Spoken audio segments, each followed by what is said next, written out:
watching the News Hour agenda. I'm Padmaja Joshi. So today, Samajwadi Party chief Akhilesh Yadav finally took the plunge practically a week after the candidature of Yogi Adityanath for the UP Assembly elections was announced from the seat of Gorakhpur.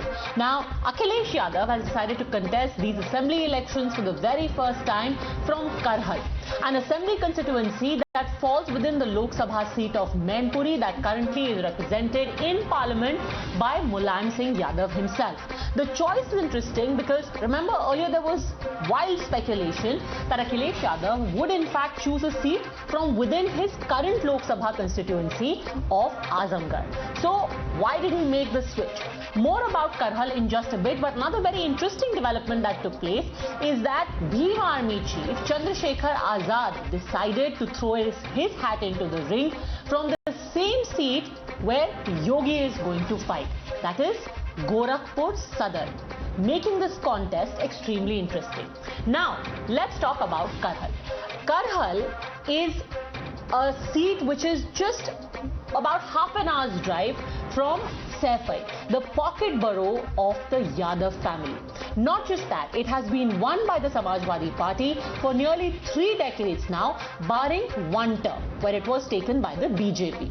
Also, this is a seat, like I said, which right now falls in the Mainpuri Lok Sabha seat and has almost a 70% population of the Yadav community alone.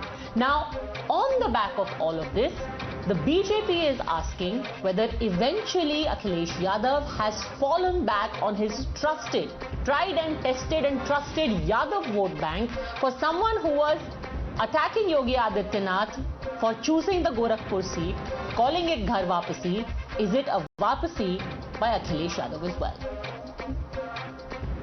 कि विधानसभा चुनाव लड़ने के लिए आजमगढ़, कन्नौज, मैनपुरी से लेकर के अलग अलग सभी जिलों में कार्यकर्ताओं की बड़े स्तर पर मांग रही है। इसको देखते हुए माननीय अखिलेश यादव जी मैनपुरी के करहल विधानसभा से चुनाव लड़ेंगे। कि श्री अखिलेश यादव जी कहते थे हमने विकास किया है, जहां विकास सबसे ज्यादा किया है, मैंने कहा वहां से अगर हिम्मत है तो चुनाव लड़ो। उन्होंने चुनाव लड़ने का साहस दिखाया, ये मुझे बहुत एक अलग प्रकार से लगा है कि हाँ उन्होंने साहस दिखाया, लेकिन कहां गए? मैनपुरी गए, करहल विधानसभा में गए, ऐसा मैंने सुना है। अभी मुझे मालूम नहीं है कि वो करहल लड़ेंगे कि अभी घोषणा हुई है, लेकिन उनकी हिम्मत नहीं पड़ रही थी चुनाव लड़ने की। अब वो चुनाव लड़ने के लिए गए हैं। मुझे लगता है कि इतनी करारी टक्कर वहां भारतीय जनता पार्टी देगी कि श्री अखिलेश यादव जी को समझ में आएगा साइकिल कैसे चलाए। ट्वीट भी किया था कि 12 से 17 में उन्होंने विकास किया होता तो विकास करने वाले क्षेत्र में जाते। विकास किया नहीं है, विकास के नाम पे झूठ बोलते रहे। Bharatiya Janata party. So with Yogi Adityanath in Gorakhpur and Akhilesh Yadav now in Mainpuri, are all parties playing it safe? Is this only an indication of how tight this fight really is? And now with both of the party chiefs, or rather the faces of both parties, deciding to contest the elections themselves, is Priyanka Gandhi, the face of the Congress campaign in Uttar Pradesh, also going to take up the challenge? You're watching the News Hour at 10, debate number 1 on Times Now, Super Prime Time.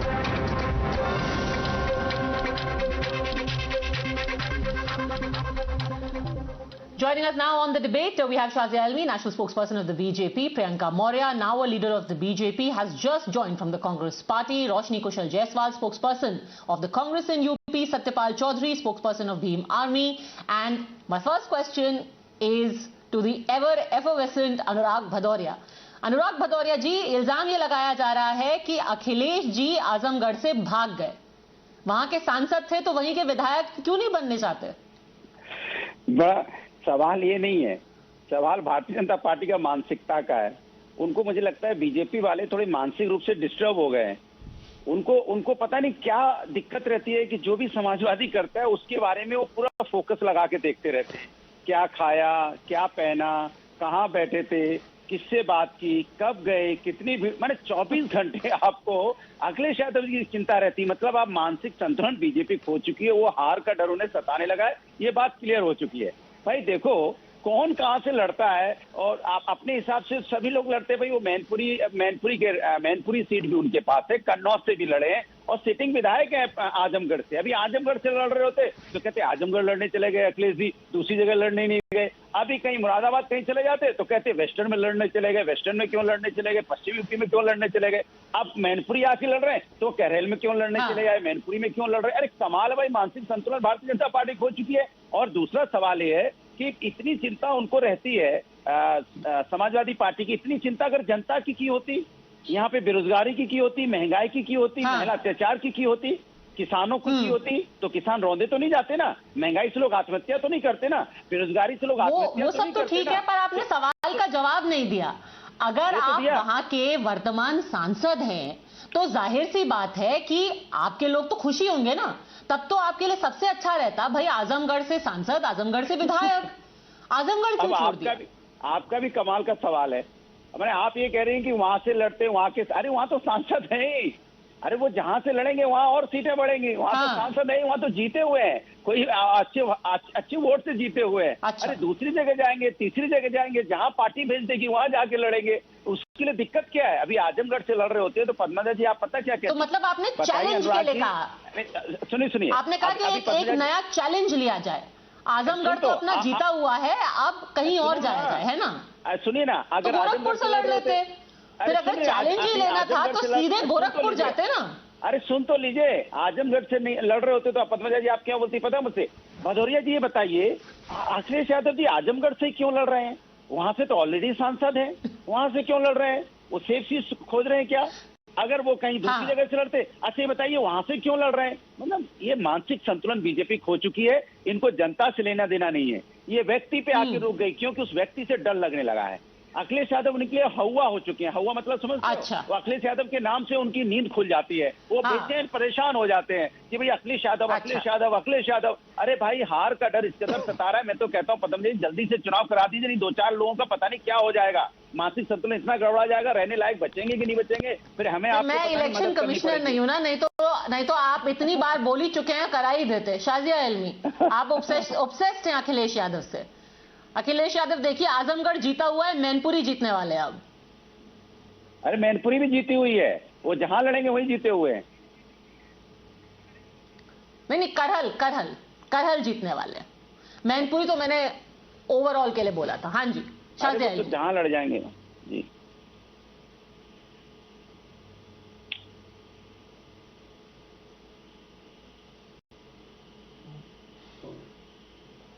Shazia, can you hear me? Shazia, Anurag Bhadoria is saying that you are obsessed with Akhilesh Yadav and where he contests. Yes, it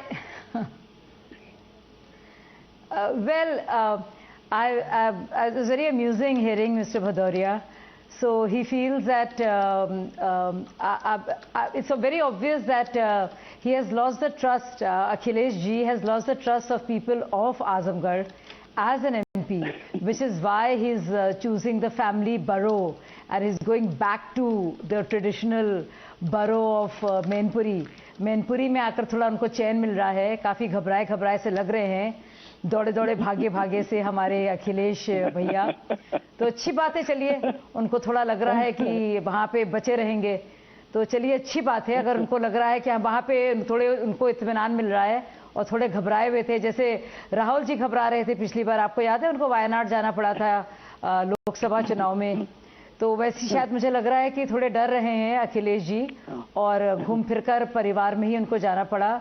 लेकिन इतनी बड़ी बातें करने वाली Samajwadi party और सामाजिक न्याय की बात करने वाली समाजवादी पार्टी आखिर जब परिवार में ही न्याय नहीं कर पाई और परिवार वाले ही इतना न्याय की बात कर रहे हैं, तो दुनिया तो पूछेगी और समाज तो पूछेगा कि भाई इतना आपने सामाजिक अन्याय क्यों पारिवारिक अन्याय क्यों है, समाज की तो बात दूर है, और आप बताइए ये क्या हो रहा है। तो मेरे ख्याल से बहुत सारे सवाल हैं जिनसे बचने के लिए वो अपने ट्रेडिशनल और पारंपरिक कुंबे में चले गए हैं वापस। जवाब दे दूं जी, पारंपरिक कुंबे में चले गए। और थोड़ा सा अगर दर्शकों को इसका एक आइडिया दे दे, जस्ट एक सेकेंड, ताकि थोड़ा सा लोगों को समझ में भी आ जाए। अगर हम सिर्फ 1993 से देखें, लगातार समाजवादी पार्टी इलेक्शन 2002 को छोड़ करके इस सीट को जीतती आई है। और आप वोट शेयर देखिए, 1993 में करीब 35% वोट शेयर था। From there the vote share of the Samajwadi party has only increased up till 2017 where they got almost a 50% vote share in Karhal, which is why again you are being asked कि जब अपने पे बन आती है अनुराग जी, तो आप वहां जाते हैं जहां पर 70% यादव वोट है, 70%। अच्छा, वैसे तो यादव अच्छा, आजमगढ़ में भी बहुत थे, पर वहां पे अच्छा, यादव और मुसलमान 30% है। आप इवेंचुअली गए यादवों के वोट के लिए। अच्छा, अब मैं आपको बताऊं, यादव इंडियन नहीं है क्या? आपसे जवाब लेना चाहता हूं, इंडियन नहीं है यादव को? आप इंडियन नहीं समझते? टैंजेंशियल आर्गुमेंट है कमाल की बात करते हैं। ऑब्वियसली सब इंडियन है, आप इंडिया की पार्लियामेंट के सांसद हैं, तो यादव इंडियन नहीं है। सवाल दूसरा है, नहीं है या यादव इंसान नहीं है? अरे सवाल दूसरा है आपसे। क्या बताना चाहते हैं? अनुराग जी, आप सवाल का जवाब कभी यादव इंडियन नहीं है। यादव नहीं, यादव बिल्कुल इंसान है और यादव इंडियन भी है, पर आपसे सवाल वो नहीं पूछा जा रहा है। नहीं, सवाल कमाल की बात करते हैं आप तो। क्यों मुस्लिम इंडियन नहीं है? इंडियन नहीं है, आजमगढ़ के लोग इंडियन नहीं है, आप आजमगढ़ से क्यों नहीं करते? अगर आपका लॉजिक यूज करूं, आजमगढ़ के लोग इंडियन नहीं है, आजमगढ़ के लोगों के दिलों में दर्द नहीं है, आजमगढ़ के लोगों के लिए आपको कोई प्रेम नहीं है, क्यों छोड़ दिया आजमगढ़? इंडियन नहीं समझ रहे हैं क्या? पाकिस्तानी है क्या यादव? आप तो ऐसे बोल रहे हैं, टैंजेंशियल आर्गुमेंट अनुराग जी आप लेकर के आ जाते हैं, उसका ना कोई मतलब है ना कोई इसका लेना देना है। यादव वोटर नहीं है, यादव इंसान नहीं है। क्या सवाल पूछते हैं आप लोग भी? कमाल की बात है भाई। यादव गए अरे यादव कौन है भाई? आजमगढ़ के लोग, आप लोग आजमगढ़ के लोग क्या इंसान नहीं है? इस सवालों पे आजमगढ़ से क्यों नहीं कंटेस्ट कर रहे हैं? को रोक लगानी चाहिए। जिस तरह के सवाल पूछे जाते हैं मीडिया में, इलेक्शन कमीशन को देखना चाहिए कि स्पेशल जाति के नाम पे पूछा जाता है। इसका कोई मतलब ही नहीं है। नहीं, चलिए आप बता दीजिए इलेक्शन कमीशन को, आप बता दीजिए इलेक्शन कमीशन को, देखते हैं। इंसान नहीं है, यादव इंसान नहीं है। मेरा ऑब्जेक्शन है पद्मजा जी। सर, अगर आपको लगता है कि इस चीज पे इलेक्शन कमीशन को संज्ञान लेना चाहिए ना, तब तो चुनाव का विश्लेषण, आपकी कैंपेनिंग, हर चीज पर रोक लग जाएगी। चुनाव का विश्लेषण ही हमारे देश में इस बेसिस पे होता है कि कितना वोट परसेंटेज कहां पे है स्टेट में। चलिए, it is quite clear that you want to take it into a completely different direction. सुन लीजिए, चलिए आप सवाल का जवाब देने की जगह कहीं और ही ले जाएंगे पूरे डिस्कशन को। So let me bring in just a second, let me bring in. हाँ, चलिए जवाब दीजिए। Then I really must open it up because एक प्रॉपर डिस्कशन करना है एक सीरियस इशू पे। चलिए जवाब दीजिए। दलित है, वो ठाकुर है, वो यादव है, वो दलित है, ये किसका क्या मतलब हुआ? चलिए बोलिए, जवाब दीजिए अनुराग जी। मैं जवाब दे रहा हूं। देखिए, उत्तर प्रदेश का हर व्यक्ति, चाहे किसी भी जात धर्म का हो, समाजवादी है, समाजवादी का सम्मान करता है, समाजवादी उसके विकास की राजनीति करते हैं, समाजवादी उसको आगे ले जाने की बात करते हैं। हमने एक्सप्रेसवे बनाया तो किस जात के लिए बनाया? जरा मैं आपसे पूछना चाहता हूं। मेट्रो बनाई है तो किस जात के लिए बनाई है? हमने वहां स्टेडियम बनाया तो किस जात के लिए बनाया? मेडिकल कॉलेज बनाया तो किस जात के लिए बनाया? हमने समाजवादी पेंशन दिया तो किस जात के लिए दिए? लैपटॉप दिया तो हमने किस जात के लिए दिया? यहाँ जेनिसमिस पार्क हमने बनाया उत्तर प्रदेश में, देश का सबसे बड़ा पार्क, एशिया में सबसे बड़ा पार्क, किस जात के लिए बनाया है? ये नैरेटिव बंद कीजिए, ये जातियों का खेल बंद कीजिए जो आप करना चाह रहे हैं। चलिए, हमारा भी आ जाएगा नंबर। ठीक है, हम कुछ नहीं करना चाह रहे। On a very serious note, ये कहना एक चीज है, but everyone is looking for a very safe seat. और याद रखिए, आप भले से ही बोलें। एक second Anurag ji, it is enough. एक मजाक होता है, but let's not take this too far. अगर आप यही बात करें कि सेफ सीट नहीं ढूंढ रहे थे, आप ये भी याद दिला दें कि कन्नौज की सीट आप 2019 में हारे। यहां से डिंपल जी सांसद थी। अभी आप बोल रहे थे ना, कहीं से भी खड़े हो जाएंगे, लड़ जाएंगे, वहीं से जीत जाएंगे। कन्नौज की सीट वो हारी, डिस्पाइट द फैक्ट कि मायावती जी और अखिलेश जी और मुलायम जी सबने वहां पर उनके लिए कैंपेन किया था। तो चलिए छोड़ दीजिए। लेट मी ब्रिंग इन एक second let me bring in the others as well. We have Satyapal Chaudhary. Speaking of a safe seat, Satyapal Chaudhary ji, अभी आपके जो नेता हैं, उन्होंने योगी आदित्यनाथ को चुनौती देने का फैसला किया है गोरखपुर में। अभी तक योगी जी सोच रहे थे कि गोरखपुर सबसे, क्योंकि वहां पर मठ है, वहां पर सबसे सेफ सीट होगी। गोरखपुर ही क्यों चुना भीम आर्मी ने? क्योंकि हम इश्यू बेस पॉलिटिक्स करना चाहते हैं उत्तर प्रदेश में, और इश्यू बेस इसलिए कि हाथरस में हम लड़े। जब बहन के साथ घटना हुई, बलात्कार की घटना हुई, आधी रात को उसको जलाया गया, तब कौन गया? चंद्रशेखर गए। जब लखीमपुर खीरी का मामला हुआ, तब कौन गया? 7 घंटे मोटरसाइकिल पे चल के भाई चंद्रशेखर आजाद गए, कौन सा अखिलेश जी कहाँ थे तब? कहाँ थे, क्यों नहीं गए भाई? केवल ट्वीट करके आप पूरे 5 साल, और क्या कर रहे हो आप तमाम लोगों को? पॉलिटिक्स को केवल ट्विटर पे आप जो ले आओगे, और जो सड़क पर संघर्ष करेगा, चाहे उन्नाव की घटना हो, चाहे हाथरस की घटना हो, चाहे लखीमपुर खीरी की घटना हो, चाहे सीए का मामला हो, चाहे एनआरसी का मामला हो, तमाम मामलों पे लड़ने के लिए चंद्रशेखर आजाद। और जब सीट शेयरिंग की बात आएगी तो आप जो खुद मठाधीश बन के बैठ जाओगे। इस तरह से नहीं हो पाने का। जो ये बता रहे हैं ना कि ये किया वो किया, अरे गन्ना का भुगतान आपकी सरकार थी अखिलेश जी, गन्ने के क्या पैसे पढ़ाए आपने? आप बता दो ना। बीजेपी पे भी आरोप है, आप पे भी आरोप है, आपने क्या रुपए बढ़ाए अपनी सरकार में, और कितना भुगतान किया? गन्ना मिलों से आप मिले हुए थे, किसानों के लिए आपने क्या किया? आप बताओ। आपने मुजफ्फरनगर दंगे में क्या किया? आप बताओ ना। इन सब मुद्दों को लेके, इश्यूज को लेके आज आंख में आंख मिला कर यदि योगी आदित्यनाथ से कोई बात कर रहा, तो भीम आर्मी तो कम से कम चंद्रशेखर आजाद बात कर रहा, चुनौती दे रहे हैं। हर कोई अपने सेफ सीट ढूंढ रहा है। भीम आर्मी कम से कम गई, उन्होंने कहा मुख्यमंत्री को उन्हीं के गढ़ में चुनौती देंगे। अरे मुख्यमंत्री तो उत्तर प्रदेश के हैसियत है, तो कर इश्यूज पे मुद्दों पर है ना। उत्तर प्रदेश के मुख्यमंत्री है ना, पूरा उत्तर प्रदेश 5 साल राज किया। आइए कड़े लड़ ले आके, हैसियत है उत्तर प्रदेश के मुख्यमंत्री की, मैं चैलेंज करता हूं, बोलिए उनसे। ये सब फालतू बातों से कुछ नहीं होता है। मैं पद्मजा जी आपको एक सवाल पूछता हूं, मैं पूछता हूं कि जहां तक हाथरस की बेटी की बात हो रही है, मैं इनसे चैलेंज, अरे आप मुद्दों की बात बताओ ना, गन्ना किसानों की बात बताओ, आप अरे मैं जाट आरक्षण की बात बताओ, मुजफ्फरनगर का दंगा किसने कराया आप बताओ ना। बोलूंगा, आप आंख में आंख डाल के बात करेंगे। अरे हाँ तो अरे चुप हो जाओ, नेशनल टीवी बैठे हो, मैं अपनी आपने बात कही, मैं अपनी बात कह लूं। अरे भाई मैं अपनी बात कर लूं, आपने बोली मैं बोल लूं।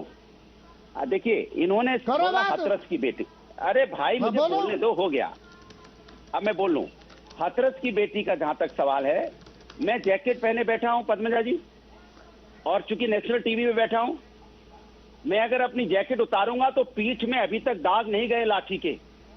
और मैं चैलेंज करता हूं पद्मा जी, आपने ही चलाया था हाथरस में, जिस तरह से लाठियां मेरे ऊपर बरसी थी, आज भी दाग हैं। और इनसे जैकेट उतारने को बोलो, कितने दाग हैं, चलिए उतारिए जैकेट, मैं उतारता हूं। देखें हाथरस की बेटी के कितनी लाठियां आपके ऊपर पड़ी हैं, दिखाइए आप, दिखाइए। बड़ा लंबा बोल रहे हैं, दिखाइए कितनी लाठी में मैं जेल गया था। लाठी कौन बजा देगा? हम सबके पास कौन लाठी बजा देगा यार? बेकार की बात कर रहे हो, लाठी बजा देगा हम तक? करो, देखिए इस देश में हिम्मत नहीं है किसी की। होना चाहिए तो सुनो, बहुजन समाज के लोगों पर कोई लाठी बजा दे, हमसे भीम आर्मी चीफ के ऊपर, को न्याय देना, चंद्रशेखर के ऊपर कोई लाठी बजा दे, हमें तो किसी की हिम्मत नहीं है। सरकार क्या सीए पे बोले आप?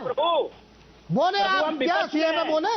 एनआरसी में बोले आप? विपक्ष में हैं। अरे भाई हम विपक्ष में हैं, सरकार में नहीं। हम भी विपक्ष में हैं भाई। भूल जा रहे हो आप। लखीमपुर गए क्या आप गए क्या लखीमपुर खीरी? अरे आप गए, आपका नेता गया क्या?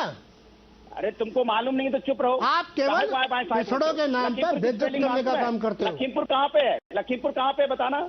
लखीमपुर की लखनऊ से कितनी दूरी है जरा बताना। अभी हम आपका पता चले, लंबा बोलो, कितनी दूरी लखीमपुर? ये सतपाल चौधरी है, जो गृह मंत्री के घर में घुसा था जाट आरक्षण के नाम पे। कितनी दूरी क्या बात कर रहे हो तुम? कहानी बताओ हमें लंबी चौड़ी, हमको बताओगे? अरे तुम्हें मालूम है कौन हूँ मैं?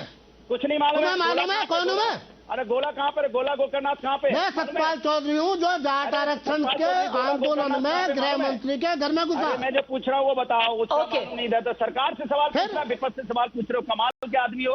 It is interesting that it is the smaller outfits, it is the smaller outfits like the Bhim Army who are not wary of challenging the bigger parties, equal opportunity offenders against both the BJP and the Samajwadi Party. Before I bring in the Congress and Priyanka Maurya, just a second, very quickly I want to ask you, Shazia Ilmi, you know, Yogi Adityanath, of course, has a huge following thanks to the Gorakhnath Mutt in Gorakhpur. But now with the Bhim Army contesting contesting from there. Just to give a small perspective, the breakup of the constituency, you have the maximum number of Nishads and Mallas. About 23% of the population in Gorakhpur is Nishads and Mallas, followed by Muslims, and then about 3.5 lakh Dalits. Do you think that now Chandrasekhar Azad could clear the pitch for Yogi Adityanath?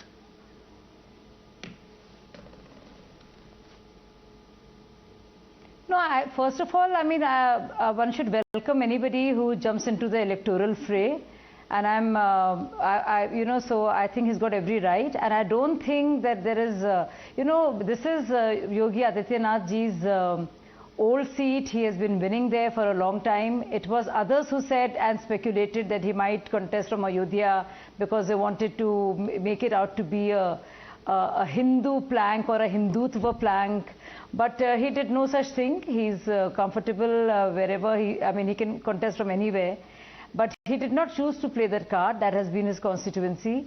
And the fact that Chandrasekhar Azad was not just dismissed by Akhilesh Yadav, but treated so badly and was given allotted 2 seats. And that Chandrasekhar Azad had to say that all Akhilesh Yadav wants is Dalit vote bank. He doesn't want Dalit leaders. Says a lot about Akhilesh Yadav's politics. So while I have nothing to say against Chandrasekhar Azad, because that's his politics and he chooses to jump into the electoral fray, I want to expose the hypocrisy of Samajwadi Party. So when it comes to your own lot, you choose a safe constituency. And historically, they have chosen to give the tickets to their relatives and themselves from either a Yadav stronghold or a Muslim stronghold, and to others. And they have chosen to give the tougher seats, which has happened again. And clearly, Akhilesh is unsure, because if he was so sure about all the work he'd done, as he kept saying in Purvanchal and what have you, he would have either gone ahead with Azamgarh or Purvanchal or any other place, as he claimed to be. That would have been a real show of confidence. Okay. And, but clearly the fact that but Anurag Bhadolia is arguing that, it is damned if you do, damned if you do, damned if you don't. If you would have gone to Purvanchal, you would have found problems with that also. So Roshni Kushal Jaiswal, ये बताइए कि क्या प्रियंका जी भी अब announce करेंगी कि वो कहां से कंटेस्ट कर रही हैं? कि प्रियंका गांधी जी कहां से कॉन्टेस्ट कर रही हैं, अभी तक ये फाइनलाइज नहीं हुआ। और जिस तरह की कयास लगाए जा रहे थे भारतीय जनता पार्टी की तरफ से कि लड़की हूं, लड़ सकती हूं, कैंपेन फेल हो जाएगा, प्रियंका गांधी जी को महिलाएं ही नहीं मिलेंगी सीट के लिए, 40% आरक्षण देंगी कहां, उनके पास महिलाएं कहां। और आलम यह है कि महिलाएं आपस में लड़ रही हैं। महिलाएं इतनी ज्यादा आवेदन कर चुकी हैं कि किसको दें किसको ना दें, ये बहुत बड़ा क्वेश्चन हो गया है। तो जो सबसे ज्यादा डिजर्विंग है सिर्फ उसी को टिकट दिया है। लड़की हूँ, लड़ सकती हूँ कैंपेन बहुत ज्यादा हिट जा रहा है उत्तर प्रदेश में। नहीं, वो तो ठीक है, पर प्रियंका जी आएंगी क्या मैदान में? अब देखिए, अखिलेश जी भी मैदान में है, योगी जी भी मैदान में है। जो मुख्यमंत्री बनेगा वो लड़ करके मुख्यमंत्री बन रहा है। प्रियंका जी आएंगी क्या मैदान में? देखिए, उम्मीद पूरी है। जनता के हक के लिए अगर किसी ने संघर्ष किया है सही मायने में तो वो प्रियंका गांधी जी ने किया है। आप हाथरस की घटना देख लीजिए, लखीमपुर की घटना देख लीजिए, जिस तरह से दिन दहाड़े किसानों को रौंदा गया मंत्री जी के सुपुत्र के द्वारा। भारतीय जनता पार्टी में किस तरह के अपराधी बसे हुए हैं वो तो पूरी जनता ने देखा। तो आप जनता को। पर प्रियंका मौर्य तो आपकी बात से इत्तेफाक नहीं रखती, वो तो ओपनली कह रही है कि बेचे जा रहे हैं टिकट। प्रियंका मौर्य, क्या प्रूफ है? क्या प्रियंका जी को लड़ना चाहिए? कोई प्रूफ है उनके पास? प्रियंका मौर्य, क्या प्रियंका गांधी जी को लड़ना चाहिए अपने कैंपेन के बूते पर? प्रियंका मौर्य, बिल्कुल बिल्कुल बिल्कुल, उनको भी ये दिखाना चाहिए कि वो लड़ सकती हैं और जीत भी सकती हैं, क्योंकि जो उनको थाली सजी सजाई मिल गई है उसके आधार पे ये कहना कि उन्होंने महिलाओं को सशक्त किया है, ये बिल्कुल ही गलत है। सिर्फ बात करने से काम नहीं चलेगा, यहाँ पे मौका भी देना पड़ेगा और प्रियंका गांधी जी को भी खुद भी मैदान में आना चाहिए ताकि सब देखें कि किस तरीके की राजनीति वो जो बात कर रही हैं उनको कितने वोट मिलते हैं। उन्होंने तो वो जो राजनीति कर रही हैं उनको तो वो परिवार से मिला है। तो जो परिवारवाद है उसको हटाने के लिए उनको खुद मैदान में आना चाहिए, ताकि वो दिखा सके कि उनके आने से भी लोगों का कितना समर्थन उनको मिलता है। देखिए प्रियंका गांधी रोशनी जी, लड़की तो लड़ सकती है, पर प्रियंका जी को दिखाना चाहिए कि वो भी लड़ सकती हैं। बिल्कुल लड़ेंगी, और उन्होंने अभी फाइनल नहीं किया है कि वो कहां से लड़ेंगी, और बहुत जल्द ये चीजें भी फाइनलाइज हो जाएंगी। अभी 403 विधानसभा सीट्स में से 125 उम्मीदवारों की लिस्ट पहली बार आई है, जिसमें से 50 महिलाएं हैं। सेकंड लिस्ट अभी आई है जिसमें से 41 महिलाएं हैं, और जब लास्ट में प्रियंका गांधी जी का नाम फाइनल होगा तो सबको पता चल जाएगा कि वो कहां से लड़ रही हैं, कहां से नहीं लड़ रही हैं। अभी तक मतलब वो लड़ रही हैं, आप पक्का बोल रही हैं, क्योंकि आप पहली हैं जो कह रही हैं कि प्रियंका जी लड़ने वाली हैं, और अभी तक किसी ने इस बात की पुष्टि नहीं की है। पूरी संभावना है कि वो लड़ेंगी, लेकिन अभी कहां से लड़ेंगी कहां से नहीं लड़ेंगी ये चीजें फाइनलाइज नहीं हुई हैं। अगर फाइनलाइज हो जाएंगी तो सबको, पूरी जनता को पता चल जाएगा। अभी उनका जो लड़की हूँ लड़ सकती हूँ कैंपेन है वो पूरा हिट जा रहा है उत्तर प्रदेश में। हर लड़की, हर महिला अब कह सकती है सत्यपाल चौधरी, लड़की हूँ, लड़ सकती हूँ। अपने आप के अंदर एक आत्मविश्वास जागा है। सत्यपाल जी, पूछना चाहता हूँ अखिलेश यादव से, कांग्रेस से, भाजपा और समाजवादी पार्टी से, कि गोरखपुर में यदि चंद्रशेखर आजाद कंटेस्ट करेंगे तो उनके उम्मीदवार उतरेंगे कि या नहीं उतरेंगे, क्या करेंगे वो लोग? भाजपा से पूछ लो। बताइए, पहले अनुराग जी आप ही बता दीजिए। अरे भाई, ये पार्टी डिसाइड करती है, पैनल हम बैठ के नहीं डिसाइड करते प्रवक्ता कौन कहाँ लड़ेगा, किसके साथ लड़ेगा नहीं लड़ेगा। क्या सवाल पूछते हैं चौधरी जी, आप तो पढ़े लिखे आदमी हैं, ये हम आप डिसाइड करते हैं? नहीं, आप उनके समर्थन में रहे हुए चंद्रशेखर को हराने के लिए आओगे क्या? ऐसा सवाल पूछते हैं जिसको गोरखपुर में नहीं है। अरे ऐसा सवाल पूछो जो बीजेपी से पूछिए ना, आपको जो शिकायत होगी। भाई तो विपक्ष से शिकायत कर रहे हो। अरे यहाँ पे बीजेपी ने यहाँ रोन दिया लोगों को, उस पर तो फिर अखिलेश जी को ले आओ, फिर उस पर सवाल नहीं पूछ रहे हो। यहाँ पे अरे अखिलेश जी को ले आओ ना फिर गोरखपुर। कोविड काल में हमने अपने लोगों को खो दिया, सवाल नहीं पूछ रहे हो। अरे भाई, फिर अखिलेश जी को गोरखपुर उतारो ना, आप यहाँ चंद्रशेखर वापस हो जाएंगे। हथरस की बेटी को यहाँ रौंदा गया, उस पर आप सवाल नहीं पूछ रहे हो। हम तो लड़ रहे हैं ना भाई, सीएम के खिलाफ लड़ रहे हैं। उन्नाव की बेटी के साथ अन्याय हुआ, इश्यू पे लड़ रहे हैं। उसके बाद आंख में आंख डाल के सवाल करेंगे भाई। हम शिक्षा पे क्या हुआ, स्वास्थ्य पे क्या हुआ, कोरोना काल में क्या हुआ, पूछिए, गन्ने पे क्या हुआ, बीजेपी इन सब सवालों को लेकर हम उतरेंगे गोरखपुर में। तो पहले अभी पूछ लो, अभी पूछो ना, बीजेपी प्रवक्ता बैठे हैं, पूछिए अभी। हम तो आपसे पूछ रहे हैं ना, महंगाई कितनी की पूछिए ना अभी जनता। अरे आप आओगे कि नहीं आओगे? कितनी महंगाई की इन्होंने, पूछिए, बीजेपी प्रवक्ता बैठे हैं। उन सब सवालों को लेके तो उतरे हैं भाई। इनसे कितने लोगों ने सीधा सवाल हम तो घबरा रहे हैं, चुनाव में उतरे। पूछिए, सामने बैठे चंद्रशेखर वहाँ गोरखपुर में क्यों उतरे हैं, इसलिए तो उतरे हैं एक्सपोज हो जाते हैं चुनाव में। आप बताओ ना, ये आप अनुराग जी, अरे आप बताओ ना, आप बीजेपी के साथ रहोगे, हमारे साथ रहोगे? इनसे पूछिए पहले भाई, आप बीजेपी के साथ रहोगे इन मुद्दों पे, इन इश्यूज पे, या क्या पूछे? योगी जी तो है ना, उन्हीं की कॉन्स्टिट्यूएंसी है। नहीं मिला, पूछे इनसे। एडीजी लॉ एंड ऑर्डर अभी भी बैठे हुए हैं, पूछे इनसे क्यों बैठे हैं एडीजी लॉ एंड ऑर्डर। आप बहुत बुरी तरह से एक्सपोज हो गई है सपा बार-बार। इससे पहले कि शाजिया अल्मी इसका जवाब दे, आपका चौधरी साहब आपके सवाल का जवाब मैं दे देती हूँ। समाजवादी पार्टी ने अपने कैंडिडेट की घोषणा कर दी है। बीजेपी के एक नेता थे, उन्हीं की जो दिवंगत नेता हैं, उनकी पत्नी शुभावती शुक्ला, उनको उतारा है समाजवादी पार्टी ने। उपेंद्र दत्त शुक्ला थे, वो स्टेट वाइस प्रेसिडेंट थे बीजेपी की, उनकी पत्नी को ही समाजवादी पार्टी टिकट दे रही है। पर आप जवाब दीजिए अनुराग भदौरिया का, शाजिया में बताइए, कोविड काल का बताइए, महंगाई, डीजल पेट्रोल की कीमत, हथरस की बेटी, बेरोजगारी साथ। देखिए, उनके पास जवाब है नहीं तो क्या देंगे। एक रटी रटाई स्पीच बेचारे हर जगह बोलते हैं। यही तो है, जनता के मुद्दे यही है। देखिए, वही बार-बार बेचारे बोल रहे हैं, उनके पास कुछ है ही नहीं, तो वो नींद में भी बेचारे यही बोलते हैं, जपते रहते हैं यही, तो इनके पास कुछ कहने को नहीं है। मैं अपना जवाब देना चाहूंगी। हम सबने सुना, I think now we are going down that road where we are getting into that familiar back and forth tutu meme. So I'm going to end it over there.